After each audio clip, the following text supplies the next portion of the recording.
بلکہ اس مقصد سے جو لوگ جڑے ہوئے ہیں، چاہے وہ ٹیچر ہوں، چاہے وہ پروفیسر ہوں، چاہے وہ پولیس والا ہو، چاہے وہ ڈاکٹر ہو، چاہے وہ وکیل ہو، چاہے وہ جج ہو، وہ جس فیلڈ کا بھی آدمی ہو، وہ سب اس مقصد کے لیے اپنی اپنی صلاحیتیں دے رہے ہیں، اپنی قابلیتیں دے رہے ہیں، اور وہ مقصد انہیں پورا نظر ہوتا ہوا نظر بھی آ رہا ہے، اور ان کی محنتیں اس قدر ہیں کہ فلم بنانے والا بھی اس مقصد کو سامنے رکھ کر فلم بنا رہا ہے، اخبار شائع کرنے والا بھی اس مقصد کو سامنے رکھ کر اخبار کی سرخیاں بنا رہا ہے، تاجر مالدار جو اس مقصد سے جڑے ہوئے ہیں وہ اپنی تجارت بھی اسی مقصد کو سامنے رکھ کر رہے ہیں، فلم انڈسٹری سے لے کر کھیل کے میدانوں تک، مندروں سے لے کر فلمی ہالوں تک اسی مقصد کے تحت کام ہو رہا ہے۔ سیاستداں اپنی تقریروں میں، اپنے بیانات میں، اپنے پروگراموں میں اسی مقصد کو سامنے رکھ کر لوگوں کی ذہن سازی کر رہے ہیں، لوگوں کا ذہن بنا رہے ہیں۔ تو دیکھیں، جب ایک قوم اس قدر اس مقصد کو پانے کے لیے اپنی ساری طاقتیں لگا رہی ہے، ساری قوتیں لگا رہی ہے، اور حال یہ ہے اب کہ انہیں اپنی منزل بالکل قریب نظر آ رہی ہے۔ وَقُل رَّبِّ زِدْنِي عِلْمًا۔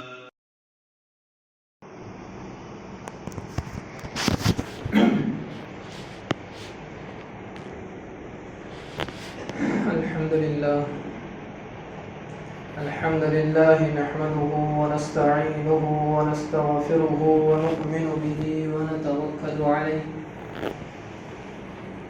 ونعوذ بالله من شرور أنفسنا ومن سيئات أعمالنا، من يهده الله فلا مضل له ومن يضلله فلا هادي له،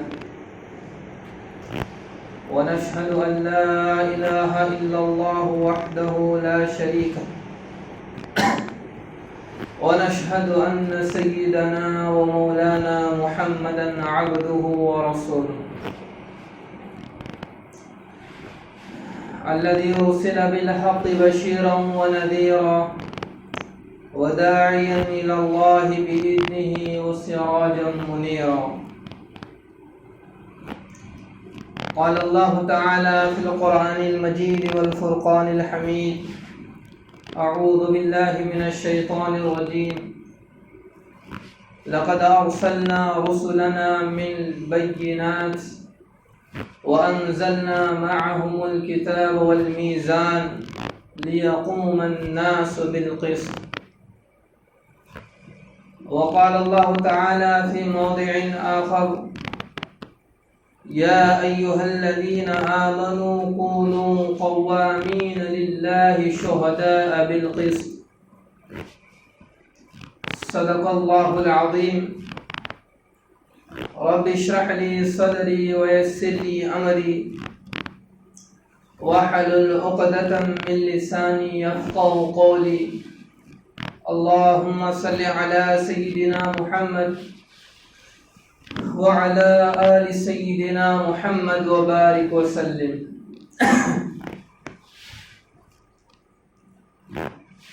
اللہ تعالیٰ کا اصول،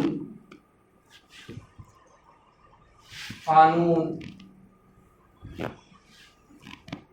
اور اللہ تعالیٰ کی سنت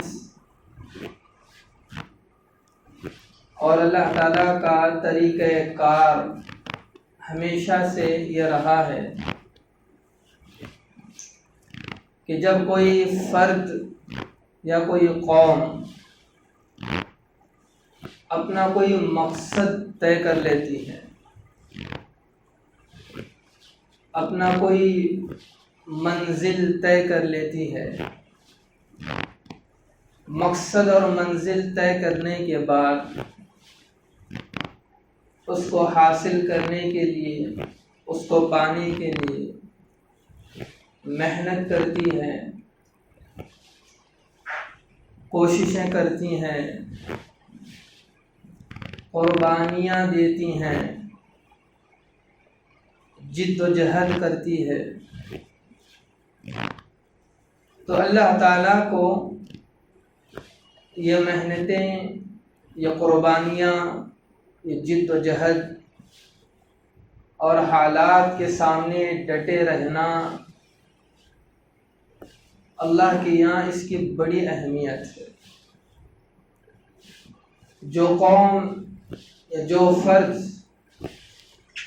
اس مقصد کو حاصل کرنے کے لیے، اس منزل کو پانے کے لیے محنتیں کرتے ہیں، قربانیاں دیتے ہیں، حالات کا مقابلہ کرتے ہیں، جد و جہد کرتے ہیں، تو اللہ اسے بڑی قدر کی نگاہ سے دیکھتے ہیں، اور اللہ کے یہاں اس کی اس قدردانی ہے کہ اللہ پاک اس قوم یا اس فرد کی ان محنتوں کو، ان کی اس جد و جہد کو، ان کی اس قربانیوں کو اور حالات کے سامنے ڈٹ جانے کو ضائع نہیں فرماتے، اس کو ضائع نہیں فرماتے۔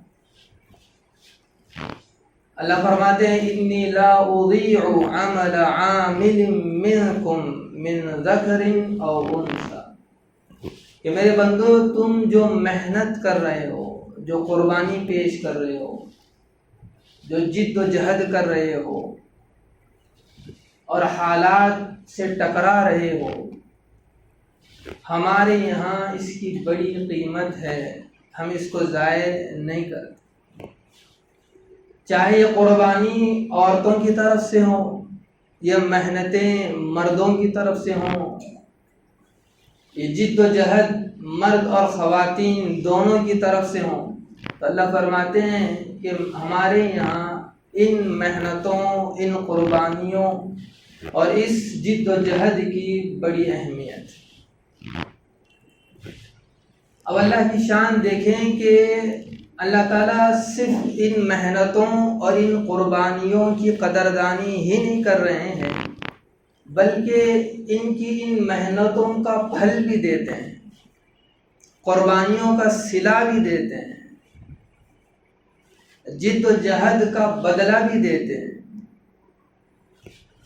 اللہ فرماتے ہیں فَمَن يَعْمَلْ مِثْقَالَ ذَرَّةٍ خَيْرًا يَرَهُ، تم ہلکی سی بھی اگر کچھ عمل کرو گے، ہلکا سا بھی اگر کوئی قربانی پیش کرو گے، جد و جہد کرو گے اور قربانی ہلکی سی بھی پیش کرو گے، تو اللہ فرما رہے ہیں کہ خیرًا یرا، تم اس محنت کی، اس جد و جہد کی، اس قربانی کی بھلائی اور اس کے خیر کو تم دیکھو گے۔ تو اللہ کا نظام، اللہ کا قانون اس سے یہ پتہ چلتا ہے کہ جو محنت کرتا ہے پاتا ہے، جو جد و جہد کرتا ہے وہ حاصل کر لیتا ہے۔ اب جو فرد یا جو قوم محنت نہ کرے، جد و جہد نہ کرے، حالات کے مقابلے کے لیے تیار نہ ہو، پھر اللہ بھی اس کا کوئی نگراں نہیں ہے، اللہ کی مدد بھی اس کے ساتھ کوئی شامل حال نہیں ہو۔ تو اس سے یہ بات سمجھ میں آئی کہ اللہ تعالیٰ کی مدد و نصرت کا تعلق قوم اور فرد کی قربانی پر ہے، اللہ کی مدد و نصرت کا تعلق قوم اور افراد کی جد و جہد کے ساتھ ہے، قوم اور افراد کی مدد و نصرت کا تعلق اس قوم اور اس فرد کی قربانیاں، اس کی جد و جہد، اس کی محنتیں اور اس کی کوششوں پر منحصر ہیں۔ جو قوم یا جو فرد جس قدر محنت کرے گا، جس قدر قربانی دے گا اور جس قدر حالات کا مقابلہ کرے گا، اللہ پاک اسی قدر اس کی مدد کریں گے، نصرت فرمائیں گے۔ یہ اللہ کا اصول ہے، اللہ کا قانون۔ بغیر محنت کے، بغیر جد و جہد کے، بغیر قربانیوں کے اللہ کی مدد اور نصرت کا سوچنا یہ ہماری ایک خام خیالی ہے۔ ہم بس اس انتظار میں رہیں کہ بھئی اللہ کی مدد آئے گی، اللہ نصرت فرمائیں گے۔ یقیناً اللہ کی مدد آئے گی، نصرت آئے گی، لیکن اس کے لیے شرط ہے قوم کی محنت، قوم کی قربانی، قوم کی جد و جہد، قوم کا حالات سے ٹکرا جانا۔ جس قدر جس قوم میں بھی یہ ساری چیزیں ہوں گی، اللہ ان کے لیے راستے منزل کو پانے کے لیے کھول دے۔ یہ اللہ کا اصول ہے۔ اللہ یہ نہیں دیکھیں گے یہ میری ماننے والی قوم ہے یا نہیں ماننے والی قوم ہے۔ اللہ یہ نہیں دیکھیں گے کہ بھئی یہ تو میرے ماننے والے ہیں، بس مجھ سے دعائیں کر رہے ہیں، 5 وقتہ نمازیں ہو رہی ہیں، تہجدیں ہو رہی ہیں، اور دین کے ساری چیزیں، اگرچہ کہ محنت نہیں کر رہے ہیں، قربانیاں نہیں دے رہے ہیں، چلو میں ان کے لیے ان کے مقصد کو آسان کر دوں۔ نہیں، اللہ دیکھیں گے کہ کون سی قوم اپنے مقصد کے لیے کس قدر محنت کر رہی ہے، کس قدر قربانی دے رہی ہے، کس قدر جد و جہد کر رہی ہے۔ وہ کوئی بھی قوم ہو اللہ اس کے لیے اس کے مقصد کے دروازے کھول دیتے ہیں۔ اللہ کا یہ نظام ہے، سمجھنے کی ضرورت ہے۔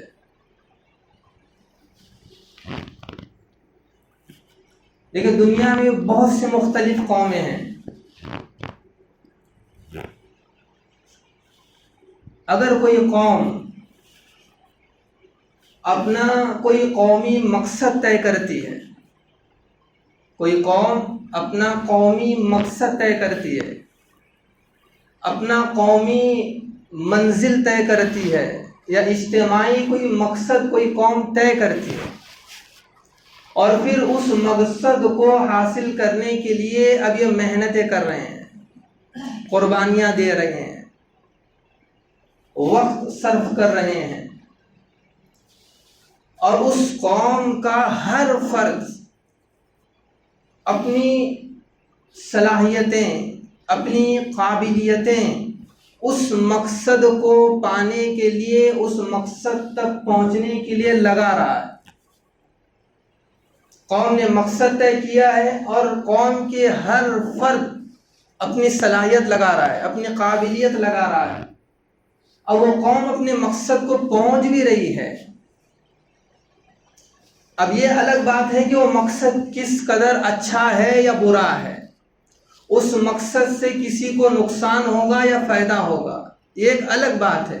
لیکن کوئی قوم اپنا مقصد طے کر رہی ہے، اور اس مقصد کو پہنچنے کے لیے اس قوم کا ہر فرد محنت کر رہا ہے۔ اب اللہ کا قانون سنیں کہ اگر نیک صالح لوگ، اللہ والے، نیک بندے، اگر خانہ کعبہ کا غلاف پکڑ کر بھی اس قوم کے لیے بد دعا کریں، اس با مقصد قوم کے لیے بد دعا کریں، لعنتیں کریں، اللہ کا نظام، اللہ کا سسٹم یہ ہے کہ اللہ پاک کسی کی دعا کی وجہ سے اپنا نظام تبدیل نہیں فرماتے۔ نبی علیہ السلام کو اللہ نے فرمایا وَلَن تَجِدَ لِسُنَّتِ اللَّهِ تَبْدِيلًا، کہ میرے محبوب تم میرے سسٹم میں کوئی تبدیلی نہیں پاؤ گے۔ میرا نظام ایسا ہے کہ ایک قوم اس نے اپنا مقصد طے کیا ہے، وہ کوئی بھی قوم ہو، اس نے اپنا مقصد، اپنا قومی مقصد طے کیا ہے، اپنا قومی منزل اس نے طے کی ہے، اور اس قوم کے ہر فرد اس مقصد کو پہنچنے کے لیے، اس کو حاصل کرنے کے لیے اپنی صلاحیتیں لگا رہے ہیں، اپنی قابلیتیں لگا رہے ہیں، اپنا سب کچھ جھونک رہے ہیں۔ اور کچھ لوگ وہ ہیں، دوسری قوم وہ ہے، وہ یہ چاہتی ہے کہ بس دعاؤں سے، ہماری لعنتوں سے وہ با مقصد قوم کے مقصد فیل ہو جائیں۔ یہ نہیں ہو سکتا، یہ نہیں ہو سکتا۔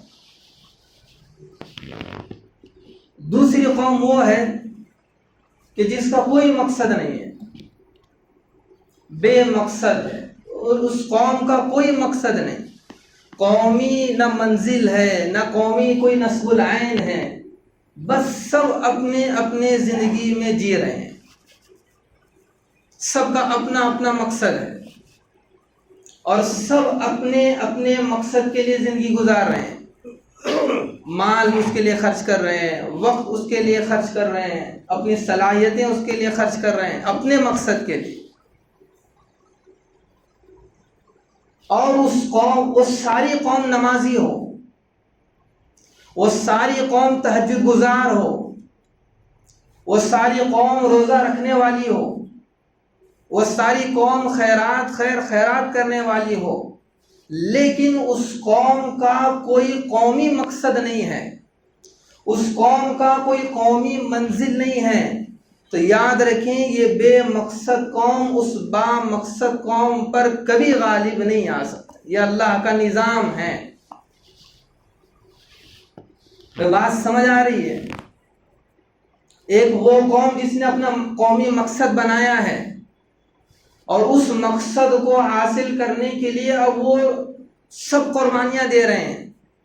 اس قوم کا ہر فرد اس مقصد تک پہنچنے کے لیے اپنی صلاحیتیں لگا رہا ہے، اپنی قابلیتیں لگا رہا ہے.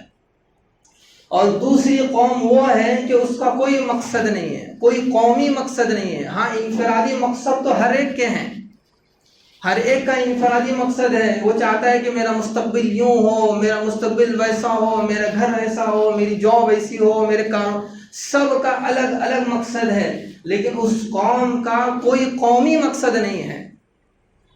تو پھر یہ قوم اس با مقصد قوم پر کبھی غالب نہیں آئے گی، اگرچہ کہ وہ قوم کتنی ہی متقی کیوں نہ ہو. یہ اللہ کا اصول ہے. اب جب یہ بات سمجھ آ گئی تو ہم ذرا اپنے اس ملک کا جائزہ لیں، اس ملک کا جائزہ لیں کہ ہم جس ملک میں رہتے ہیں، اس ملک میں ایک وہ قوم ہے جس قوم کی ایک بڑی تعداد نے اپنا قومی مقصد طے کر لیا، اپنا قومی منزل طے کر لی، اپنا قومی نصب العین انہوں نے طے کر لیا. اب اس مقصد کو پانے کے لیے، اس مقصد کو حاصل کرنے کے لیے اس قوم کا ہر فرد اپنی صلاحیتیں دے رہا ہے، اپنی قابلیتیں دے رہا ہے، اپنا وقت دے رہا ہے، اپنا سب کچھ نچھاور کر رہا ہے. بلکہ اس مقصد سے جو لوگ جڑے ہوئے ہیں، چاہے وہ ٹیچر ہوں، چاہے وہ پروفیسر ہوں، چاہے وہ پولیس والا ہو، چاہے وہ ڈاکٹر ہو، چاہے وہ وکیل ہو، چاہے وہ جج ہو، وہ جس فیلڈ کا بھی آدمی ہو، وہ سب اس مقصد کے لیے اپنی اپنی صلاحیتیں دے رہے ہیں، اپنی قابلیتیں دے رہے ہیں. اور وہ مقصد انہیں پورا ہوتا ہوا نظر بھی آ رہا ہے، اور ان کی محنتیں اس قدر ہیں کہ فلم بنانے والا بھی اس مقصد کو سامنے رکھ کر فلم بنا رہا ہے، اخبار شائع کرنے والا بھی اس مقصد کو سامنے رکھ کر اخبار کی سرخیاں بنا رہا ہے، تاجر مالدار جو اس مقصد سے جڑے ہوئے ہیں وہ اپنی تجارت بھی اسی مقصد کو سامنے رکھ کر رہے ہیں. فلم انڈسٹری سے لے کر کھیل کے میدانوں تک، مندروں سے لے کر فلمی ہالوں تک اسی مقصد کے تحت کام ہو رہا ہے. سیاستداں اپنی تقریروں میں، اپنے بیانات میں، اپنے پروگراموں میں اسی مقصد کو سامنے رکھ کر لوگوں کی ذہن سازی کر رہے ہیں، لوگوں کا ذہن بنا رہے ہیں. تو دیکھیں جب ایک قوم اس قدر اس مقصد کو پانے کے لیے اپنی ساری طاقتیں لگا رہی ہے، ساری قوتیں لگا رہی ہے، اور حال یہ ہے اب کہ انہیں اپنی منزل بالکل قریب نظر آ رہی ہے۔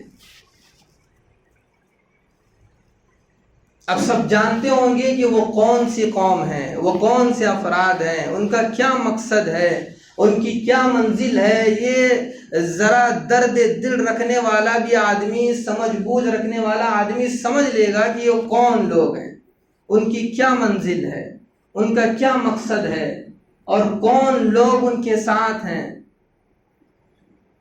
اور وہ ایک بامقصد زندگی گزار رہے ہیں، بحیثیت قوم بامقصد زندگی گزار رہے ہیں۔ اور دوسری طرف ہم مسلمان ہیں جو اسی ملک میں رہتے ہیں، اسی ملک کی ایک قوم ہے۔ ذرا بتائیں کہ کیا ہمارے پاس کوئی قومی مقصد ہے؟ کیا کوئی قومی نصب العین ہمارے پاس ہے؟ کیا ہم نے کبھی سنا کہ ہمارا قومی مقصد یہ ہے، بحیثیت قوم ہمارا یہ فریضہ ہے؟ ہمارا کوئی قومی منزل نہیں ہے، ہماری کوئی قومی نصب العین نہیں ہے۔ ہاں ہے تو پھر ہر ایک کے الگ الگ مقاصد ہیں۔ ایک عام آدمی سے لے کر بڑے سے بڑے مسلمان تاجر کے اپنے مقاصد ہیں، اپنی زندگی کے مقاصد ہیں، اس کے اپنے جاب کے، اپنی نوکری کے، اپنی تجارت کے، اپنے گھر بار کے مقاصد ہیں، لیکن قومی کوئی مقصد ہمارا نہیں ہے۔ اور اصول یہ ہے کہ کوئی بے مقصد قوم کبھی کسی زمانے میں کسی با مقصد قوم پر غلبہ حاصل نہیں کر سکتی۔ اس لیے قرآن نے بار بار ہمیں آیتوں میں دہرایا کہ تمہارا قومی مقصد کیا ہے۔ ہمیں پتہ ہی نہیں کہ ہمارا قومی مقصد کیا ہونا چاہیے، ہمیں پتہ ہی نہیں کہ ہمارا اجتماعی فریضہ کیا ہے۔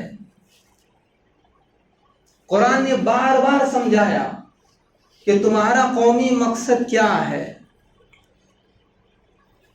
قرآن نے جگہ جگہ ہمیں یہ بتایا کہ تمہارا قومی مقصد کہ تم کو اس ملک اور ساری دنیا میں رہنے والی تمام اقوام کو انصاف دلانا، یہ تمہارا قومی مقصد ہے، قومی فریضہ ہے۔ تو ہمارا قومی فریضہ، اجتماعی فریضہ، ہماری قومی منزل انصاف قائم کرنا ہے، انصاف حاصل کرنا نہیں ہے۔ انصاف حاصل کرنا ہمارا مقصد نہیں ہے، نظام انصاف کو قائم کرنا ہمارا مقصد ہے۔ ایک ہے انصاف حاصل کرنا اور ایک ہے انصاف قائم کرنا، اس میں بہت بڑا فرق ہے۔ تو ہمارا قومی مقصد بس انصاف حاصل کرنا نہیں ہے، نظام انصاف کو قائم کرنا ہمارا قومی مقصد ہے۔ لَقَدْ أَرْسَلْنَا رُسُلَنَا بِالْبَيِّنَاتِ وَأَنزَلْنَا مَعَهُمُ الْكِتَابَ وَالْمِيزَانَ لِيَقُومَ النَّاسَ بِالْقِسْطِ۔ قرآن نے ہمارا قومی مقصد ہمیں سمجھایا کہ بابا تم کس مقصد کے لیے بھیجے گئے ہو، تمہارا قومی مقصد کیا ہونا چاہیے۔ اللہ کہہ رہے ہیں کہ لَقَدْ أَرْسَلْنَا رُسُلَنَا بِالْبَيِّنَاتِ، ہم نے جو رسول بھیجے، جو کتابیں بھیجیں، جو میزان ترازو بھیجا، اس کا مقصد کہ لوگ نظام انصاف کو قائم کریں۔ یا ایھا الذین آمنوا کونوا قوامین للہ شہداء بالقسط، کیا ایمان والو نظام انصاف قائم کرنے کے لیے اٹھ کھڑے ہو جاؤ۔ یہ قرآن ہے، قرآن کہہ رہا ہے، اور ہمارا قومی مقصد ہے، لیکن ہمیں پتہ ہی نہیں کہ ہمارا قومی مقصد کیا ہے۔ بحیثیت امت اور بحیثیت قوم ہمارا قومی فریضہ انصاف کا نظام قائم کرنا تھا۔ اور جس دور میں، جس زمانے میں مسلمانوں کا قومی مقصد نظام انصاف قائم کرنا تھا، اس وقت ساری دنیا پر مسلمان چھائے ہوئے تھے، مقصد سب کا ایک تھا، مقصد سب کا ایک تھا کہ نظام انصاف ہمارا ہے اور اس کو قائم کرنا یہ ہماری ذمہ داری ہے۔ تو پھر اس مقصد کو لے کر جب اٹھے تو پھر ساری دنیا میں پھیل گئے اور ساری دنیا میں پر چھا گئے۔ جس وقت اس قوم میں قومی مقصد، قومی منزل بیدار تھا، تو اس وقت قوم کی بیٹیاں بھی یہ کہا کرتی تھیں کہ میری تمنائیں پھر کبھی پوری ہو جائیں گی لیکن میں اپنی قومی مقصد کو پورا کروں گی۔ نوجوانوں کے اندر جب یہ قومی مقصد بیدار تھا تو وہ یہ کہا کرتے تھے کہ میری خواہشیں، میری آرزویں، میری تمنائیں پھر کبھی دیکھیں گے لیکن اس قومی مقصد کو پورا کرنا ہے۔ اور نتیجہ یہ تھا کہ ساری دنیا میں ہم چھائے ہوئے تھے، اس کی وجہ کہ سب کا قومی مقصد ایک تھا اور وہ نظام انصاف قائم کرنا تھا۔ لیکن آج کروڑوں مسلمان ہیں، کروڑوں مسلمان، چند سو بھی ایسے نہیں ہیں کہ جن کے دلوں میں نظام انصاف قائم کرنے کی تڑپ ہو، قومی مقصد ہو، قومی منزل ہو، قومی نصب العین ہو جو قرآن نے ہمیں دیا ہے، جس کے لیے وہ اپنا مال، اپنا وقت، اپنی جانیں قربان کر سکیں۔ سب اپنے اپنے مقاصد میں زندگی گزار رہے ہیں۔ کسی نے اپنے زندگی کا مقصد گھر بنا لیا ہے، کسی نے اپنے زندگی کا مقصد اچھی نوکری بنا لی ہے، کسی نے اپنی زندگی کا مقصد کوئی اور بنا لیا ہے۔ اجتماعی مقصد ہمارا ہے ہی نہیں۔ اور یہ بات یاد رکھیں کہ جو قوم بے مقصد زندگی گزارتی ہے، جس قوم کا کوئی مقصد نہ ہو، قومی مقصد کوئی نہ ہو، وہ قوم اس دھرتی پر ذلیل و رسوا ہوتے رہے گی۔ تاریخ بھری پڑی ہے واقعات سے۔ یہودی قوم ہزاروں سال تک دنیا کی سب سے بدترین ذلیل و خوار قوم تھی۔ کیوں؟ اس کے پاس اس کا کوئی قومی مقصد نہیں تھا، اس کے پاس اس کا کوئی قومی نصب العین نہیں تھا، قومی منزل نہیں تھی۔ نتیجہ یہ تھا کہ وہ ذلیل و خوار ہزاروں سال تک، کوئی انہیں ٹھکانہ دینے کے لیے تیار نہیں تھا، کوئی ملک انہیں قبول کرنے کے لیے تیار نہیں تھا، در در کی ٹھوکریں کھائے پھرا کرتے تھے۔ لیکن انہی قوم میں ایک اٹھا، ایک رہبر، ایک رہنما اور ایک لیڈر، اس نے اس بھٹکی ہوئی قوم کو سمجھایا کہ قومیں یوں زندہ رہا کرتی ہیں۔ قومیں کے زندہ رہنے کا بنیاد اس کا قومی مقصد ہے۔ اس نے اپنی قوم کو قومی مقصد سمجھایا، قومی نصب العین سمجھایا، قومی منزل سمجھائی، اور پھر سارے دنیا بھر کے یہودیوں کو اس قومی منصب پر جمع کیا۔ اور جب لوگوں کو ان کا قومی مقصد سمجھ میں آیا تو پھر اس قوم کا ہر فرد، چاہے وہ ٹیچر ہو، چاہے وہ لیکچرر ہو، چاہے وہ پروفیسر ہو، چاہے وہ ڈاکٹر ہو، چاہے وہ وکیل ہو، چاہے وہ کسی بھی پیشے سے اس کا تعلق ہو، اس نے اس قومی مقصد کو حاصل کرنے کے لیے جب محنتیں شروع کی، قربانیاں دیں اور جد و جہد شروع کی، تو پھر وہ دن ہے اور آج کا دن ہے کہ آج یہودی ساری دنیا پر غالب ہے۔ ایک وہ وقت تھا کہ در در کے ٹھوکریں کھا رہے تھے، ذلیل و رسوا تھے، کوئی قوم انہیں لینے کے لیے تیار نہیں تھی۔ کیوں؟ قومی مقصد نہیں تھا۔ اور جب انہیں کسی نے سمجھایا قومی مقصد کیا ہے، پھر آج حالت یہ ہے کہ کوئی ملک دنیا کا ایسا نہیں ہے جہاں یہودیوں کی طاقت نہ ہو۔ کتنے ایسے مثالیں چاہیے۔ ہم RSS کو بددعا دیتے ہیں، لعنتیں کرتے ہیں، اور RSS کا نام سنتے ہی سب آگ بگولا ہو جاتے ہیں۔ لیکن کبھی یہ سوچنے کی کوشش کی، یہ زحمت کی کہ بھائی اس کی تاریخ کیا ہے، کن قربانیوں سے یہ RSS آگے بڑھی ہے، ان کی منزل سفر کتنی دشوار تھی، یہ کن حالات سے گزرے۔ کہ یہ جو بڑے بڑے مالدار جو آج ان کے ساتھ ہیں، اڈانی امبانی، کیا پہلے دن کے ساتھ پہلے ہی دن سے یہ لوگ تھے؟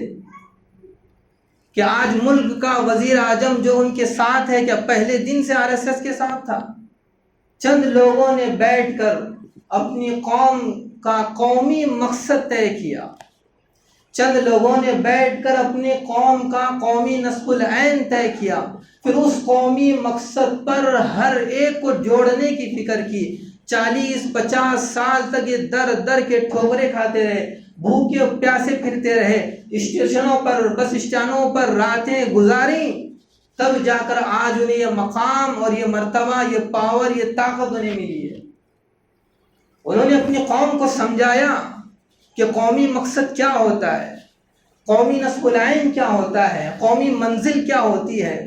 پھر جب وہ لوگ جو اس مقصد سے جڑے ہوئے تھے، انہوں نے اپنی صلاحیتیں اس مقصد کے لیے لگائیں، اپنی قابلیتیں اس مقصد کے لیے لگائیں۔ جو لوگ RSS سے جڑے ہوئے تھے، ان کی سوچ سے جڑے ہوئے تھے، وہ تمام پروفیشنل لوگ، وہ تمام سیاسی دان لوگ، وہ تمام اسپورٹس والے لوگ، ہر قسم کے لوگ جو اپنا قومی مقصد جنہیں سمجھ میں آ گیا، انہوں نے اپنی صلاحیتیں، اپنی قابلیتیں، اپنا مال، اپنا ہر سب کچھ لٹا دیا، تو آج وہ اس منزل پر ہیں کہ انہیں اپنی منزل قریب نظر آ رہی۔ ذرا ہم بتائیں کہ ہمارا کوئی قومی مقصد ہے؟ کیا ہم کسی قومی مقصد کے لیے جد و جہد کر رہے ہیں؟ کیا ہم نے کوئی سنا کہ بھی ہمارا قومی مقصد یہ ہے، سب اس پر اپنی محنتیں لگائیں، اپنے مال خرچ کریں، اپنا وقت صرف کریں؟ کوئی مقصد نہیں ہے۔ اور قرآن نے بار بار ہمیں سمجھایا کہ قومیں زندہ رہتی ہیں قومی مقاصد پر، اور قرآن نے ہمیں اپنا قومی مقصد سمجھایا، وہ تھا نظام انصاف قائم کرنا۔ ہم نے اس مقصد کو بھلا دیا۔ تو یاد رکھیں کہ اگر ہم کسی قوم سے مقابلہ کرنا چاہتے ہیں اور اس دھرتی پر جینا چاہتے ہیں، تو جب تک کسی قوم کا کوئی مقصد طے نہیں ہوتا، وہ قوم اس دھرتی پر جی نہیں سکتی۔ اور آج بھی اگر ہم نے قرآن نے جو ہمیں قومی مقصد دیا ہے، قومی منزل جو دی ہے، وہ نظام انصاف قائم کرنے کی ہے، اگر ہم نے اس مقصد کو چھوڑ کر اپنے مقاصد پر فوکس کیا، اپنی نجی زندگی پر ہم نے زور دیا، تو یاد رکھیں کہ ہم کبھی کسی با مقصد قوم کا مقابلہ نہیں کر سکتے، اگرچہ کہ اس ہماری قوم میں کتنے ہی اللہ والے کیوں نہ ہو، کتنے ہی بزرگ کیوں نہ ہو، کتنے ہی نمازی کیوں نہ ہو، کتنے ہی تہجد گزار ہی کیوں نہ ہو، یا ساری قوم تہجد گزار بن جائے، لیکن اس قوم نے اگر اپنا کوئی قومی نصب العین طے نہیں کیا، اس پر کام نہیں کیا، تو ہم کبھی غلبہ حاصل نہیں کر سکتے۔ لہذا ضرورت اس بات کی ہے کہ قرآن نے جو ہمیں قومی نصب العین دیا ہے، اس پر ہم اپنی توانائی صرف کریں۔ جو آدمی جس فیلڈ میں ہے، جس شعبے سے بھی اس کا تعلق ہے، وہ اپنا قومی نصب العین طے کرے کہ میرا قومی نصب العین ہے انصاف کو قائم کرنا، اور میں جس فیلڈ میں رہوں گا اس فیلڈ میں کوشش کروں گا کہ میں نظام انصاف کو قائم کروں، تو پھر دیکھیں کہ حالات کیسے بدلتے نظر آئیں۔ اللہ تعالیٰ سے دعا ہے کہ اللہ تعالیٰ ہمیں یہ بات سمجھ میں آ جائے، ہمیں اپنا قومی نصب العین اپنے دل و دماغ میں رکھ کر اس کے مطابق زندگی گزارنے کی اللہ ہمیں توفیق عطا فرمائے۔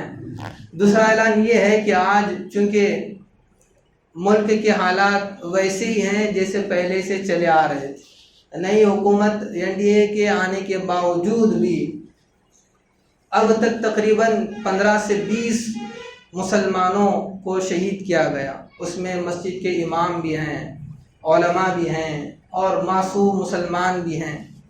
تو چونکہ اب ہمارا قومی مقصد کیا ہے، نظام انصاف کو قائم کرنا ہے، اور اس کے لیے جو صورتیں ہو سکتی ہیں اسے ہمیں اختیار کرنا چاہیے۔ لہذا آج اسی کے پیش نظر STBI کی طرف سے امبیڈکر سرکل میں ایک احتجاج رکھا گیا ہے لنچنگ کے خلاف اور ہو رہے مسلمانوں پر ظلم و تشدد کے خلاف۔ تو لہذا آپ تمام سے گزارش ہے کہ نماز کے بعد فوراً وہاں پہنچنے کی کوشش کریں اور اس ظلم کو روکنے کی آواز آپ بھی بنیں۔